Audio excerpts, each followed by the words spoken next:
Hail and well met, fellow travelers. Welcome to the Gatehouse for the Gizmonic Order. I'm your Grandmaster. Cheers.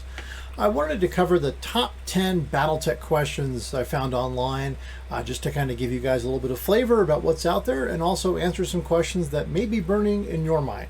So let's go ahead and get started. Pew pew! Question 1. What BattleTech house are you? Steiner. Actually, I'm a mercenary unit. My character is part of the 12th Star Guards, which is one of the Star League Defense Force units that stayed behind when Kerensky went off Corward to go form the clans. They stayed in the Inner Sphere and they formed the 12th Star Guards. They, along with groups like the Eridani Light Horse, were some of the earliest mercenary units available in the Inner Sphere during the Successor Wars.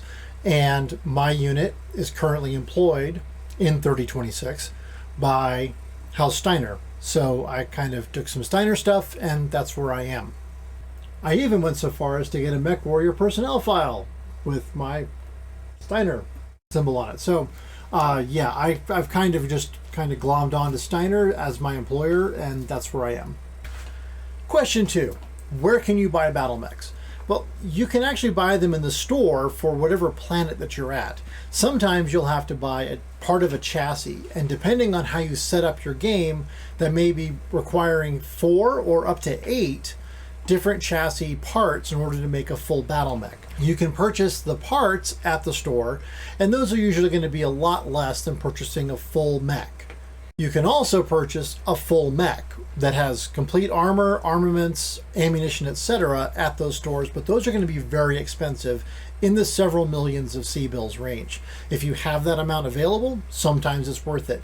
If you don't, again, acquiring the parts will eventually get you to a mech chassis that you can then ready in the mech bays.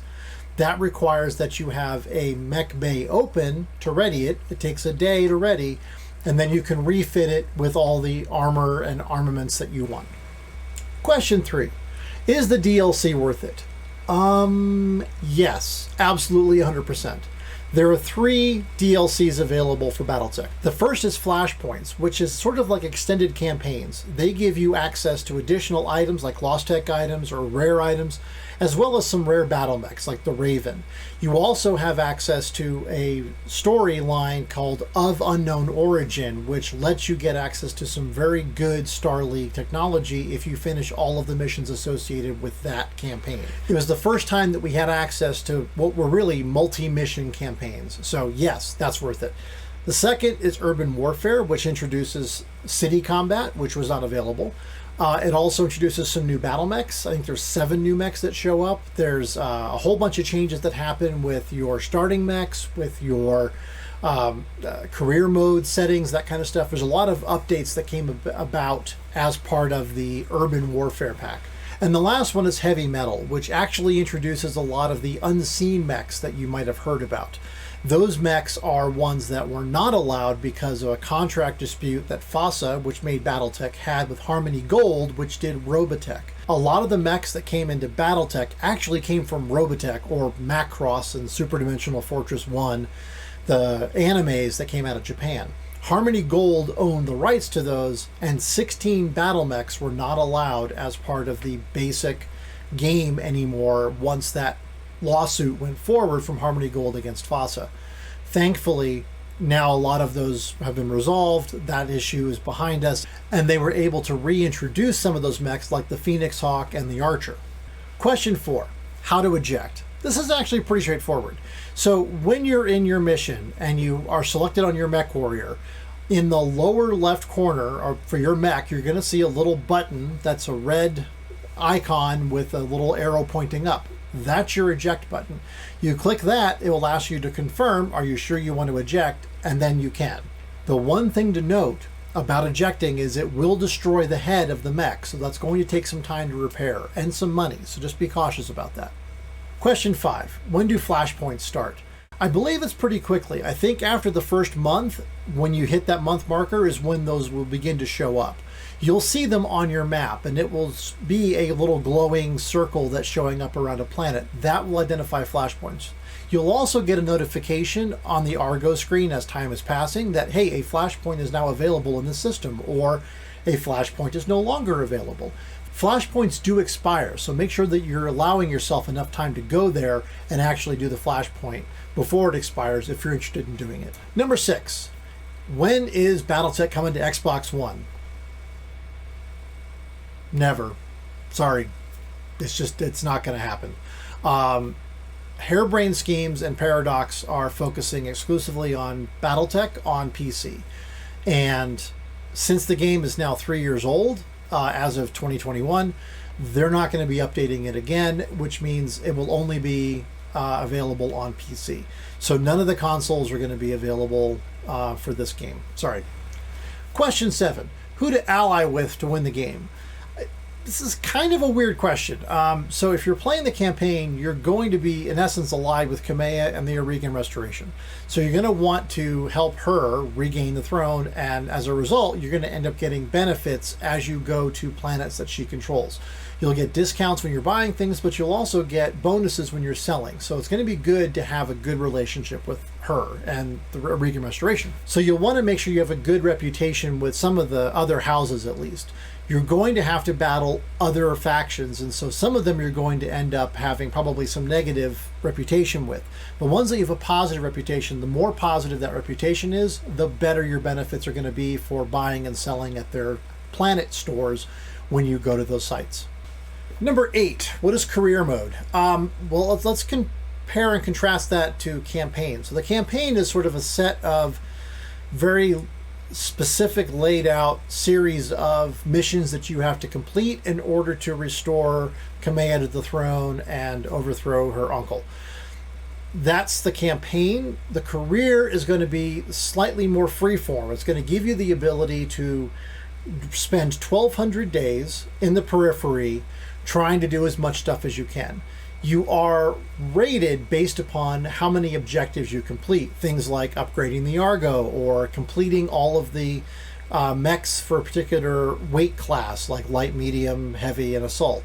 Or how many chassis you have, or how many systems you visited, or how experienced your mech warriors are. There's a whole bunch of different categories that you get ranked against, and how well you do in doing all of those things is going to result in your final score. And you'll see some people online trying to get a 100% Kerensky. That's the topmost score that you can possibly get. So just be aware, it does take a little bit of the fun out of the game, possibly a lot of the fun out of the game, but the benefit here really is that you're going to be able to get a pretty good score if you pay attention to the measurements that you're being graded against, and not just simply going off and doing things. Number 9, where do I put my ammo? Oof. This is a tough question. There's a lot of different thoughts about this. So I tend to put my ammo in my center torso. And I know a lot of people go, oh my God, you don't ever want to do that. Okay. Yes, if this was actually a simulation, I probably wouldn't want to do that. I wouldn't want to be sitting on a powder keg underneath my seat, right? But this is a game, and the center torso actually is the most heavily defended part of your battle mech, and requires either direct hits to your center torso repeatedly in order to get to the internal structure so that you can begin to get critical hits on my ammo, or requires a hell of a lot of damage transfer to do that. If I am already taking internal structure damage, I'm more apt to already be dead anyway. So I kind of look at it as if I'm going to die, I may as well die in a blaze of glory, quote unquote. So why not? A lot of people do put it in their legs, though, because their legs are, number one, not very likely to get blown off. That's not a common thing to happen to you as a player in the game. But number two is, if it ends up blowing up, then there's still damage transfer through at least 2 sections to get to your center torso. And if you look at the damage transfer diagram, you can see that the extremities transfer to the torsos, which transfer to the center torso. So if you actually lose a leg, you're not much in danger of damaging the rest of your mech. And if you lose both legs, your mech is out of commission anyway, at least in the Harebrained Schemes game. In the tabletop game, if you're just playing stock mechs, you don't have a choice. But if you're playing sort of a mech warrior style game, which is role-playing plus BattleTech, you may want to change up where that stuff is.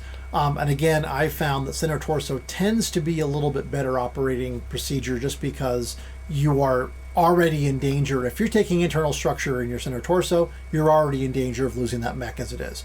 So you either have to withdraw or do something else to help protect that mech from further damage. Number 10, are BattleTech cards worth it? No, not really. Sorry. I collected BattleTech cards. I've almost a complete set. I also have Magic the Gathering and Wyvern and Jihad and Lord of the Rings and a whole bunch of other games. And very few of those games actually panned out to have anything that was worth anything. So BattleTech cards in and of themselves, not really that much value to them. Sorry. Bonus question time. Okay, so we have time for one more question. That's number 11. Are JumpJets worth it? In a word, yes. In 2 words, absolutely yes. JumpJets give you a lot of flexibility and a lot of opportunities that not having JumpJets will not give you. So you can do a lot of things with JumpJets that are going to be able to position your mech in places where you can jump behind somebody, attack their rear arc. You can jump up into higher terrain to get a oversight position. You can jump from cover to cover a lot easier. It's just a lot more flexibility. The challenge, of course, is it's a lot of heat. It does take up critical hit spaces in your mech, so there are some challenges there. But overall, I would say for BattleTech, the Harebrained Schemes game, and for BattleTech, the tabletop game, yes, absolutely 100%. In the BattleTech Harebrained game, what you're going to get, the benefit there is, and it gives you extra evasion ticks, even if all you do is jump 1 hex. So I highly recommend JumpJets as much as possible. Again, watch out for that heat, but otherwise you should be fine. In games like MechWarrior 5 Mercenaries, I actually removed all the JumpJets because I couldn't get them to work, number 1. And number 2 is I was able to replace them and put more armor on, and that was just seemed to be a better choice. So I don't use it in some of the first-person shooter MechWarrior BattleTech games, but I definitely use it in the Harebrained Schemes game, and I definitely use it in BattleTech, the tabletop game. Well, that's the top 10 plus 1 questions about BattleTech as of today. If you guys have more questions, please drop them below in the comments. I'll make sure to answer them. Also, if you guys have any other content you'd like to see, please let me know. And also, please like and subscribe. It helps me, helps the channel, helps me know that you guys are liking what you're seeing. And if you're not liking what you're seeing, let me know too, so that I can make changes. I'd like to make sure I'm putting out content that you guys are interested in and that you guys find useful. Thank you so much for coming along. We will see you in the next video. Until then, cheers.